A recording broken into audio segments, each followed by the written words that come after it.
Alô, vocês, estamos na segunda parte do inquérito policial. Então, vamos continuar falando sobre inquérito. Para você que perdeu, nós falamos na primeira aula das considerações e também vamos falar agora da natureza do inquérito. Temos também outros tópicos que serão abordados nesta aula. Bom, em primeiro lugar, eu quero falar aqui nesta aula das providências ou requisições de exames necessários que tem que ser feito no inquérito policial. Evidentemente que eu tenho que fazer várias requisições, várias perícias, ouvir vítimas, ouvir testemunhas, para que eu colha as provas da autoria e materialidade daquele fato delitivo. E para isso eu vou dividir aqui em perícia externa, que é a perícia de crimes contra a vida, a perícia de crimes contra patrimônio, o exame pericial em busca de acidente de trânsito. Então, essa perícia externa ela é feita, por exemplo, no corpo da vítima de homicídio. Ela é feita, por exemplo, no celular que foi quebrado pelo agressor contra a mulher vítima de violência doméstica. Ela é feita, por exemplo, no local onde houve um acidente de trânsito. Um acidente de trânsito que vai gerar dano ao patrimônio e pode gerar uma lesão corporal ou um homicídio na direção de veículo automotor. Já a perícia interna é o exame documentoscopia forense, por exemplo, se for falsificação de documento, exame de informática forense, se for um crime através de um ataque cibernético ou uma ofensa pelo Facebook, o exame de balística no caso de um tiro, disparo de arma de fogo ou mesmo um homicídio. Nós temos então a natureza do inquérito.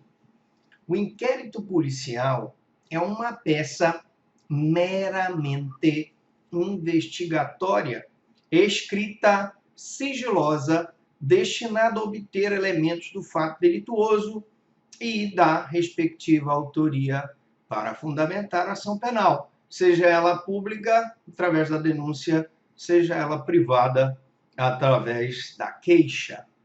Bom, meramente investigatório, que ele está investigando ali aquele ilícito penal, escrito, porque apesar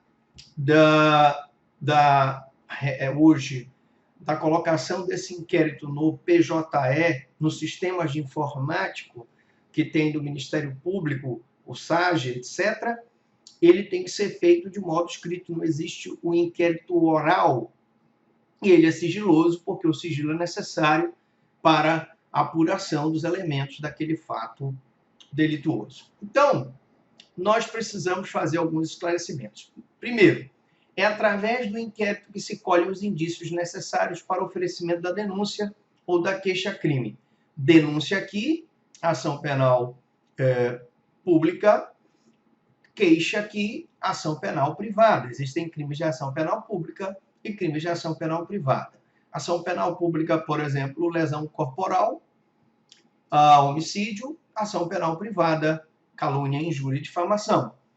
Essas peças são iniciadoras da ação penal pública ou privada, respectivamente.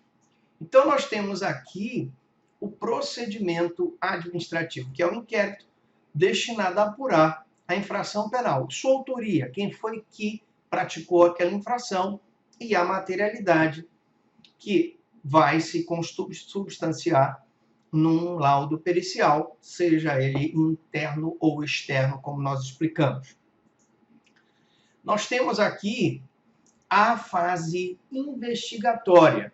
A fase investigatória, e ele é investigatório, porque se destina a fazer uma investigação sobre o fato criminoso e sua autoria. Por causa da discricionariedade que é dada à autoridade policial, delegado de polícia, que comanda as investigações, o inquérito policial é também chamado de inquisitivo, porque o delegado vai perguntar ao acusado sobre situações que ele está acostumado a presenciar. Então, nós temos situações realmente que precisam ser esclarecidas pelo inquérito policial. Portanto, ele é investigatório e ele é inquisitivo. Bom, e ele é escrito porque todas as suas peças são reduzidas a escrito, datilografadas e depois digitalizadas e encaminhadas para os sistemas informáticos. Evidentemente que eu não tenho um inquérito oral, todas as falas, todos os depoimentos, todas as perícias são reduzidas a escrito, portanto, é importante que se tenha essa datilografia e essa digitalização das peças.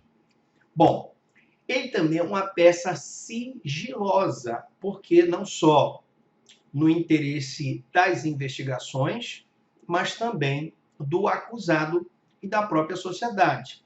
O interesse da investigação, se no inquérito o delegado de polícia começar a divulgar todas as investigações que ele está fazendo, vai prejudicar, evidentemente, a apuração da autoria e da própria sociedade, porque em algumas situações é preciso que haja realmente um sigilo dessas investigações por conta do clamor público. Durante a realização do inquérito, deve ser guardado certo sigilo, pois sua feitura é incompatível com o princípio da publicidade, que só vigora no processo contraditório.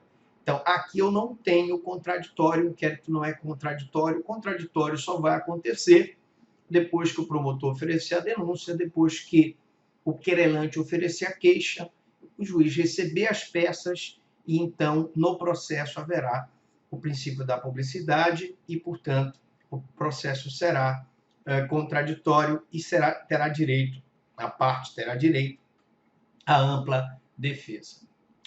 Com relação ao princípio da publicidade, às vezes pode-se notar que as autoridades policiais toleram os meios de divulgação devido à vaidade e à vanglória quando a imprensa lhes dão cobertura. Um caso de repercussão, o delegado de polícia vai lá na frente das câmeras e acaba falando mais do que ele deveria. Enquanto que com o advogado, que é o único que deve ter acesso à fase inquisitiva, o direito deve ser de acompanhar o seu cliente, bem como consultar os autos do inquérito para possíveis defesas. Então, não se vai tirar o direito do advogado a acompanhar o seu cliente, bem como consultar os autos. O próprio Estatuto da Ordem dos Advogados, ele protege o direito dos advogados no exercício de suas funções. Por isso, o sigilo tem sido relativo, ou seja, podendo, em hipótese alguma, deixar de contemplar a pessoa do advogado contratado, que tem, repito, o direito de acompanhar o seu cliente, portanto, consultar os autos. É direito do defensor, investigado, ter acesso a todas as provas documentadas em procedimento investigatório, seja ele sigiloso ou não, conforme a súmula vinculante 14 do Supremo Tribunal Federal. Atenção! Pergunta de prova.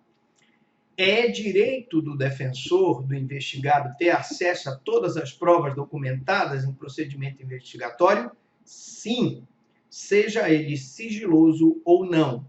E a não concessão desse direito gera um constrangimento legal para a liberdade do acusado, portanto, ele pode entrar com habeas corpus, ou o advogado pode exercer, através de mandado de segurança, o direito líquido e certo de ter acesso às provas dos autos. Bom, então, vamos aqui falar um pouco da natureza do inquérito policial. Repetindo, ele é investigatório, ele é escrito e ele é sigiloso.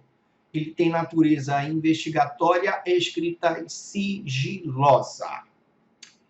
Na próxima aula do inquérito policial, nós vamos falar da incomunicabilidade e a instauração do inquérito. Olha as coisas que a gente ainda vai falar. Instauração de inquérito, valor probante, concurso, conclusão e remessa do inquérito, curador do acusado e juizado de instrução. Mas isso a gente vai deixar para a próxima aula.